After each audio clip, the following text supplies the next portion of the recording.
We're in June right now. All the third years, if they haven't submitted their manuscripts, they are furiously working on them.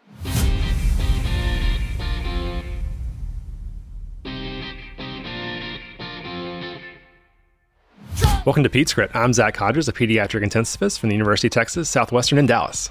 And I'm Alice Shanklin, a pediatric intensivist at Cohen Children's Medical Center in New York. And we are so excited today to be speaking with Dr. Mike Spaeder, talking about how to build a better fellowship project. Dr. Spaeder, will you please introduce yourself and share with us your clinical and academic interests related to today's topic? Yeah, so I'm Mike Spaeder. I am a professor of pediatrics and a pediatric intensivist at the University of Virginia Children's Hospital, and I'm also the program director. I've been there in that role since 2016, and previously had been the associate program director for research at Children's National in Washington, D.C.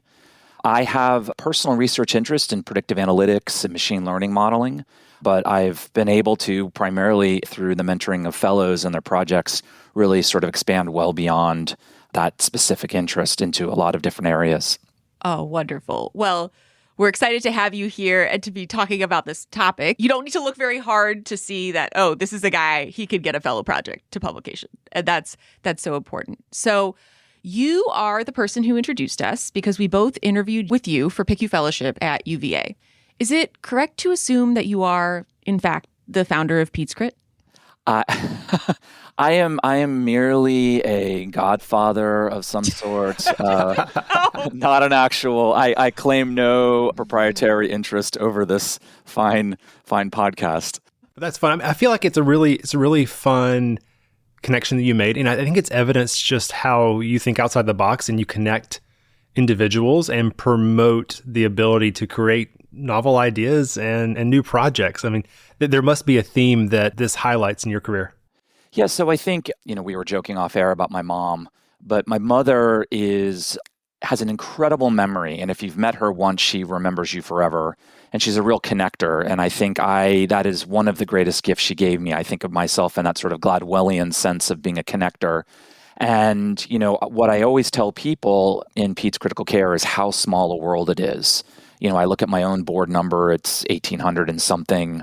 And, we're only up into the 3,000s now.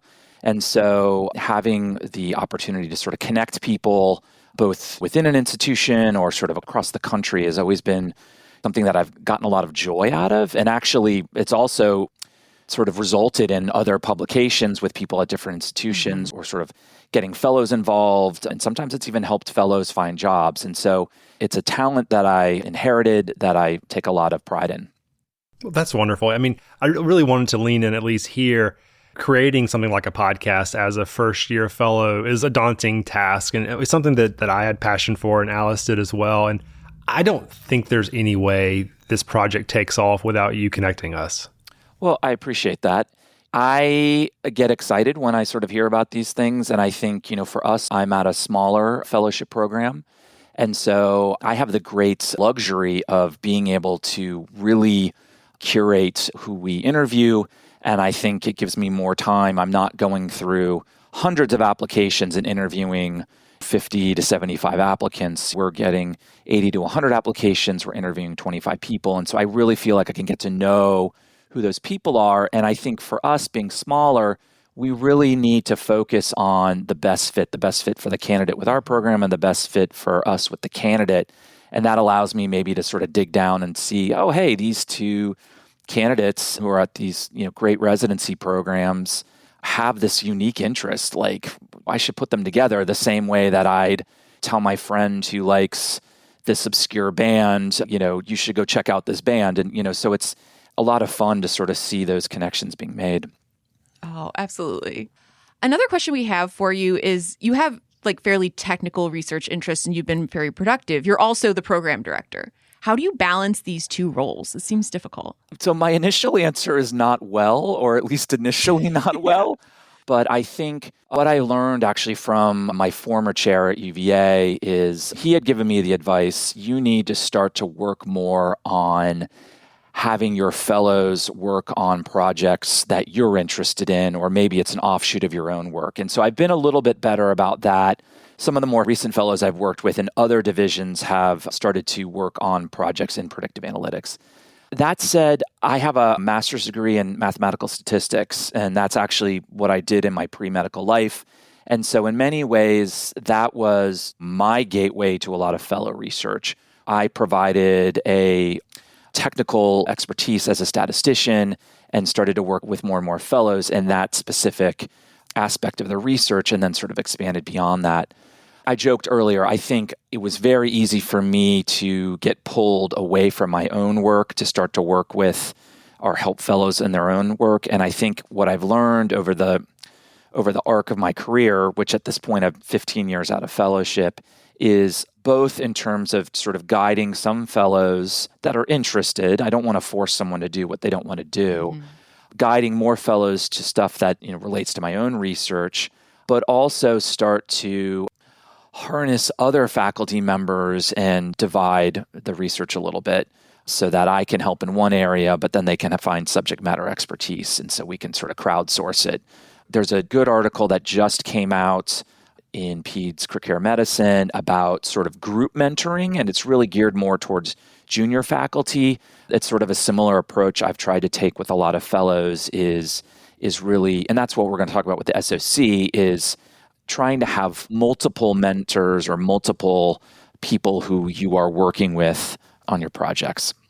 Well, I think it's clear that there's synergy with multiple people working together for the same goal, and you can get much more done if you have a team of fellows and other early career faculty kind of working together with you. And it's clear to see that your mentorship has been key in their development. As we transition to our topic today, any conflicts of interest to disclose? Don't have any conflicts of interest. I know we're going to talk a little bit about target journals for these, and I should just say that I am on the editorial board of Pediatric Critical Medicine, and I'm advisory editorial board member for the Pediatric Cardiology Journal.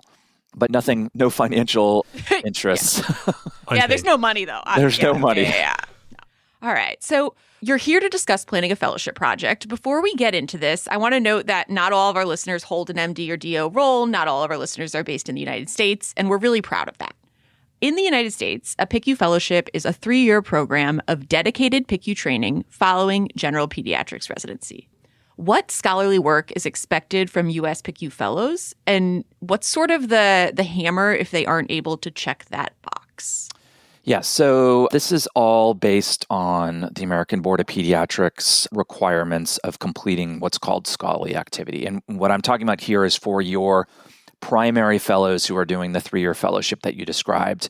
Fellows that do a second fellowship in, say, pediatric cardiology or they do cardiology first don't need to do scholarly activity. But largely that is defined as a clinical, translational, or basic science research project, though certainly a lot of people also do quality improvement projects, education projects, or things like curricular development, some sort of work product. But I think by and large, most fellows follow the traditional research role. What that product typically needs to look like is a completed manuscript, typically by the time of graduation by the fellowship. Certainly for fellows who are not at that point, can usually submit what's called a progress report. And as long as they have a completed manuscript by the time for them to sit for the boards, they're able to sit for the boards. So that's the key thing. In order to sit for the boards, you need to have this work product signed off by both your scholarship oversight committee and the American Board of Pediatrics. So fellows who graduate in an odd number year have an extra year, even numbers a little shorter time frame. Now, will you tell me this? I've heard in the past that the fellowship project perhaps needs to be like a hypothesis-driven experiment, but maybe you described that there are other ways to do this. And I'd like to know, like over time, is this definition of scholarship, has it been interpreted more broadly? I think so. And, I would direct all the listeners both to the American Board of Pediatrics website where they actually really define this. And I'd certainly, for any fellows listening, I would absolutely defer to your program director and your SOC. So I don't, I'm speaking broadly on my own behalf. But yes, if you look at what is considered scholarly activity, I think it has broadened in terms of not just what we think of as the traditional either prospective or retrospective study, but can include things like quality improvements. And in fact, even things like curricular development, as long as there's some sort of assessment that goes along with it, you have to have the sort of scientific method applied to what you're doing. And the final piece of advice I'd give people is the people at the ABP are actually very nice to call and talk to on the telephone. And if you have questions about this, either you or your program director can call. And we're in June right now. All the third years, if they haven't submitted their manuscripts, they are furiously working on them so that they can have it signed off on this summer. And if you have questions about what you need to do, or you're waiting for data or things like that, talking to the ABP can always be helpful. Oh, well, of course they're nice to call on the phone. I love that. Now, you interview for fellowship and you sort of PubMed people. It's easy to come into fellowship thinking, I'm going to do a project, it's going to be research, and then at the end of that, I really want to have a publication in the Journal of Pediatric Critical Care Medicine. When you zoom out here, the United States graduates over 200 PICU Fellows per year, and this is from 80 programs, right? We have 80 programs. We're graduating just over 100 people each year. The Journal of Pediatric Critical Care Medicine publishes, I think, fewer than 200 research articles annually, if you're about 16 per issue, about 12 issues per year. Is it reasonable to expect a published manuscript from every graduating PICU fellow? Even only the United States, we can't do that. We're going to fill up the journal. Yeah, it's a great question. So first off, the ABP, certainly the easiest way to get signed off is to have a published manuscript and have that manuscript published or accepted for publication prior to graduation. Mm-hmm. But my sense is, I've no data to back this up, but my sense is probably the typical fellow is graduating with a completed manuscript, meaning the final draft of a manuscript that is submission ready, or maybe it has been submitted, but there hasn't been a decision made, or it's in a revised sort of state. To your specific question about our quote-unquote flagship journal, no, it is not a reasonable expectation for fellows to have that specific journal, have a publication for that journal, because exactly right, there's just not enough space. I think it's increasingly hard in the higher impact journals in our field, and I would consider Peds Critical Care Medicine, it's not high impact in the way I think of Nature or New England Journal of Medicine, but certainly within pediatrics, it is one of, I think it has the 10th highest impact factor. It is increasingly hard for single center retrospective studies to get published as what we would call a traditional original research submission, that 2,500 to 3,000 word manuscript. That is what you need to submit to the ABP. But my advice for some people who are ride or die for Peds Critical Care Medicine is be willing to consider paring down that 3,000 word manuscript to either a less than 1,500 word brief research report or even a less than 600 word, what's called research correspondent or research letter. Those look the same on PubMed. It will say Alice Shanklin et al., Peds Critical Care Medicine, but it's going to be 595 words with 6 references. So that's one thing to consider. The other thing that I try to help my fellows, and when I talk about this with other groups, is before you sit down to write the manuscript, you really need to think about what are the 2 to 3 journals that you want to submit this to. You have your reach, not on a reach college or med school. And for probably the vast majority of PICU Fellows, that's going to be Peds Critical Care Medicine. And I would encourage everyone to write for that journal and submit and see what happens. But thinking about other journals, and certainly there's other Peds Critical Care Medicine journals. There's the Journal of Pediatric Intensive Care, and there's Intensive Care Medicine in Europe. But I also really encourage fellows to think about, what is the theme? Is this an education topic? Would this be good in the Journal of Graduate Medical Education? Or is this a topic with a pulmonology tilt or neurology or cardiology? And start to think about some of those journals. There's a lot more pediatric cardiology, cardiac surgery journals. I can think of 4 or 5 off the top of my head than there are PICU journals. And there's less and less Peds cardiac ICU manuscripts going to Peds Critical Care Medicine. And so you just need to have the manuscript, but I also think you need to be more creative in terms of thinking about what's that second place or third targeted journal.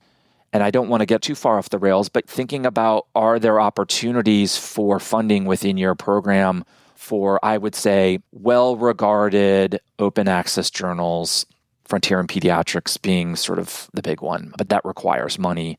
Even pediatric research now has publication fee of about $65 per page. And so fellows often don't have access to that money, but sort of looking to see if you have opportunities for those kind of journals.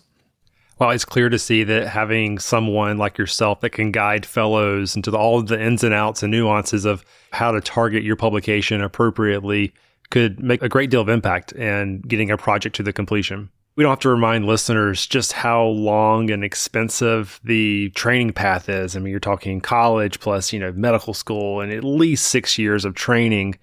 And many of our graduating PICU fellows will be primarily clinicians and not necessarily scientists.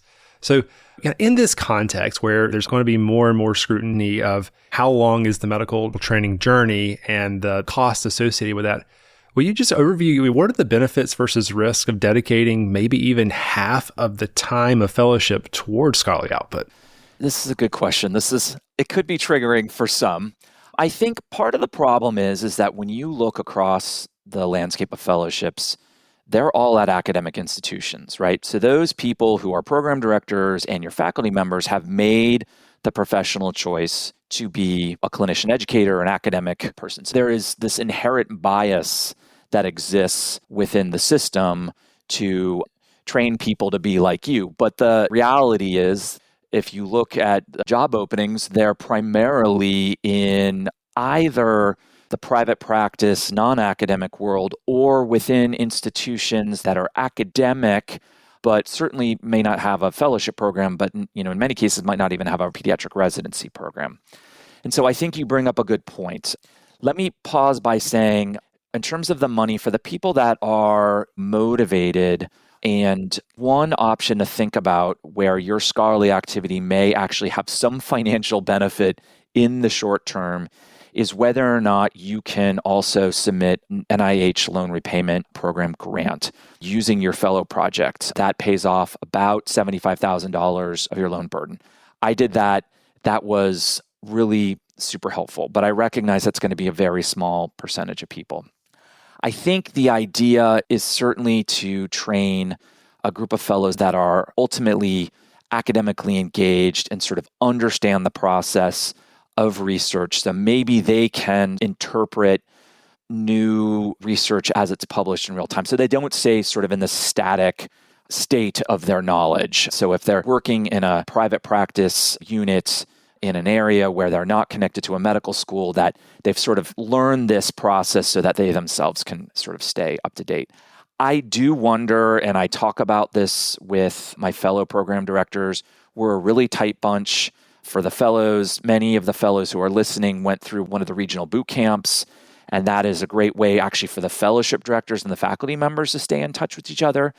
I would not be surprised if in the next 10 years there wasn't a accelerated 2-year fellowship track in pediatric critical care where you're doing 18 to 20 months of clinical time in a 2-year period where you don't have this scholarly activity requirement. The scholarly activity requirement exists because the American Board of Pediatrics recognizes that there was, and probably still is, not enough clinician scientists in the field of pediatrics. And that's a subspecialty pediatrics. That's why they're all 3 years long. I think it's a really fair point. And Alice and I were exploring pediatric critical care. We have kind of a luxury of people that are interested in applying for fellowships, and almost every single spot fills. But as soon as you start exploring other pediatric subspecialties, perhaps nephrology, rheumatology, et cetera, I would imagine that if you had someone who wanted to be perhaps a pediatric nephrologist, but you removed perhaps a year of training, maybe not having the requirement for scholarly output, I wonder if we could attract more pediatricians to those areas and take care of the kids, the care is needed. Really appreciate the perspective that this might be an opportunity in the future. I 100% agree. And I guess this would be, I say this being in one of the higher paid pediatric subspecialty fields, but when you're paying pediatric subspecialists in infectious disease or nephrology or endocrinology or developmental peds less than you would pay general pediatrician. There's just an inherent devaluing by our healthcare system of that expertise. And that's something that needs to be addressed at the national level for sure. Oh, absolutely. So let's start things off, like always, with a case. We're going to give you a first-year PICU Fellow in the Mid-Atlantic, not necessarily UVA, who joins after a chief year at a mid-sized pediatric residency program. They contributed as middle author on a basic science publication during med school, worked on a clinical protocol for maybe something like high-flow nasal cannula titration during their residency and their chief year. They'd like to stay in academic medicine after fellowship and are unsure about what type of research project to pursue during fellowship. So when we zoom out here, how do we even start to approach things with this fellow? What type of research is available? What type of career path should they be thinking about? What's available to this person?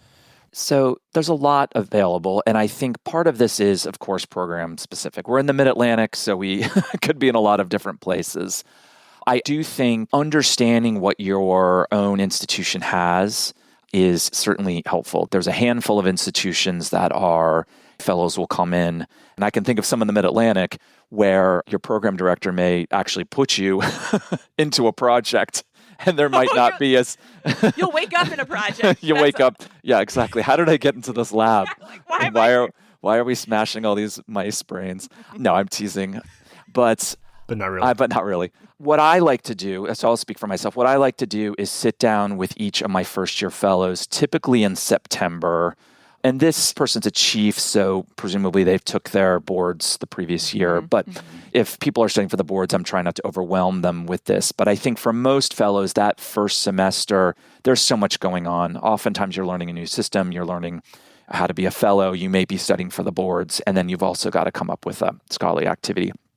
And so I sort of try to explore with them, this person did basic science, are they interested in continuing that? If they are, what might be available either within the division or the department or even outside the department at the institution at large.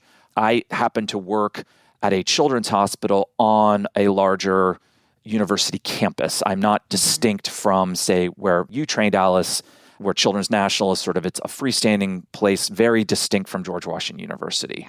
Yeah. And so there's that. I'm a clinical researcher, so that's something where I feel I can give a little bit more guidance, and then I start to think about what their clinical interests are. And if we compare a clinical interest with a clinical research project, that's something that oftentimes always works out better because the person has this sort of inherent interest. The hardest one, which some people unfortunately think is the easiest, is actually education research.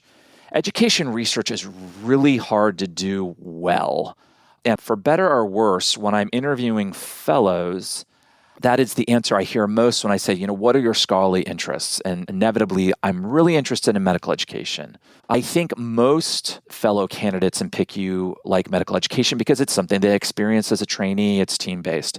But I would certainly encourage any of the fellows that are thinking of pursuing that is to look at what are the resources actually for both medical education and QI research, because QI is something that I don't think people think a lot about, and they do this project and then they finish and they realize, oh God, I missed so much with the study design phase that I'm now backpedaling. But I've had a lot of success working with PhDs in the School of Education at UVA. So if you're at an institution that has a School of Education or within the medical school, the people who are the PhD educators who do curricular design and things like that, I would absolutely get one of those people on the research team to help people sort of guide them through that.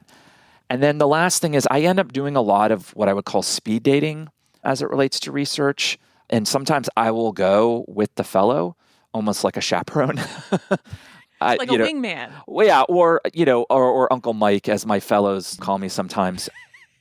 And I have a graduating third-year fellow who has just been probably one of my most successful researchers. But that's what we did her first semester. She wanted to do basic science, and we went to different labs, and we basically interviewed the different PIs until we found a good match. And I think that was, totally game-changing for this fellow that she found the perfect mentor. Oh, well, that's incredible. It's so important. Mike, you just said that your fellow is referred to as Uncle Mike, and you said it in a very lighthearted way. But I think that captures something. You've figured out a way to be both a mentor and a friend, it seems like, in like an almost familial way. What do you think caused that? Like, what skills do you think you have that cause your fellows to see you as both a mentor, but also as Uncle Mike? Well, I think I have the luxury of being at, a small to mid-sized fellowship program, so I'm able to really get to know my fellows. But to be honest, even when I was Children's National, which is a large fellowship of 5 fellows per year, maybe 6 some years, I like people. It goes back to the connector thing. I like connecting with people. I get tremendous interpersonal satisfaction about that, and I love seeing them succeed. So there's this sort of inherent joy I get when I go to SCCM and I see my fellows present or introducing my fellows to other people. And so, I just think it's probably something about my personality. I also had the great fortune of training for me as an individual, and I did my residency at Brown, Hasbro Children's Hospital. I did my fellowship at Johns Hopkins. Those were exactly the perfect places for me, and I think they were both incredibly collegial and supportive places where everyone went by their first name and there was really no formalized hierarchical structure. And I've tried to bring that to every place I've been. The first-year fellow may have something that's really crucial to bring to the table, whether that's a clinical decision or whatever, and I think everyone should be open to that. I think that is all part of that culture that I've tried to establish. That's beautiful. And you mentioned getting to know your fellows, getting to know their life, their goals. I want to push back on one of the first comments you made, which is we've given you a fellow who they did some basic science stuff, then they did a chief year, they did clinical protocol stuff, and now they're thinking about their PICU fellowship. When you say, hey, did you like basic science? Do you want to just go join one of these labs? That makes me so anxious for this person because I'm thinking about you can't do that after fellowship unless you fund your own lab, right? And Okay. Fair. Good. I see where you're going. I like where you're going. Yes, I think all of these conversations need to take place with complete and utter transparency of what that means, right? And so my fellow who's graduating right now, who is a basic scientist, the jobs that she is looking for as she sort of embarks on the K to R pathway is a very narrow swath of jobs. Yes. And I can't even start to get into how that landscape may be changing in real time as it relates to the political situation in our country. And so I think everyone needs to go eyes wide open with what that means. I also think the flip side to that is this person, and I can think of a co-fellow of mine who spent 3 years in the lab and just said, that was a lot of fun. I got some papers out of it, but that's not what I want to do. Mm-hmm. For some people, this is an opportunity for them to see if it's something they like. And I think if they really love it, then they may be willing to make that job decision. I won't call it a sacrifice, but that sort of job choice. But yes, I do think going into this, knowing how the landscape is going to be different if you are in one type of medicine versus another. If you do QI, let's be honest, if you do QI research, that gives you probably the broadest appeal for work, right? Everybody needs quality improvement, right? Yeah. So if you go work for Kaiser or Mednax or whatever, they're going to be looking for, or, medical administration, which I feel like there's so much, when you're talking about fellow research, there's a lot of crossover between clinical administration and QI because those two things. And if you look at a lot of people who are medical unit directors and chief medical officers, those are people who sort of came out of this world, right? Where they're learning how to reduce collapse rates or developing clinical protocols and things like that. But all things being said, the retrospective single center clinical research project is probably what I would say at least the preponderance of fellows tend to be attracted to and tend to pursue. Because oftentimes it's in a box, right? You can sort of define what you're doing. And in some cases, because you're doing it retrospectively, it's something that data has already been collected, or at least that data exists, I should say. And oftentimes where you're doing the speed dating, it's one of your attendings that says, I've been really interested. We've been seeing a lot of X with problem Y. We should look into that. Okay, excellent. So I really appreciate that overview. Let's move this fellow a little bit. So now they've found a topic. You found them a really good mentor or a really good team of mentors. What structures are in place at most U.S. fellowship programs to support this mentorship relationship and really, do frequent check-ins, make sure the project is good? What are you building? So we've sort of skirted this, but each fellow must have what's called a scholarship oversight committee. It's the SOC. It has to have at least 3 people. At least one of those people needs to be from outside the Division of Pediatric Critical Care Medicine at your institution, and your fellowship director cannot be one of those members. That group, you need to meet with them at least 5 times during your fellowship. Typically, it's starting in your second semester, your first year, you meet with them each semester. I think a lot of people conflate the SOC with the mentorship committee. Now, there oftentimes is a lot of crossover. But the SOC is not only charged with signing off on your scholarly work product, but also ensuring that you are doing a QI project, that your educational program is on track.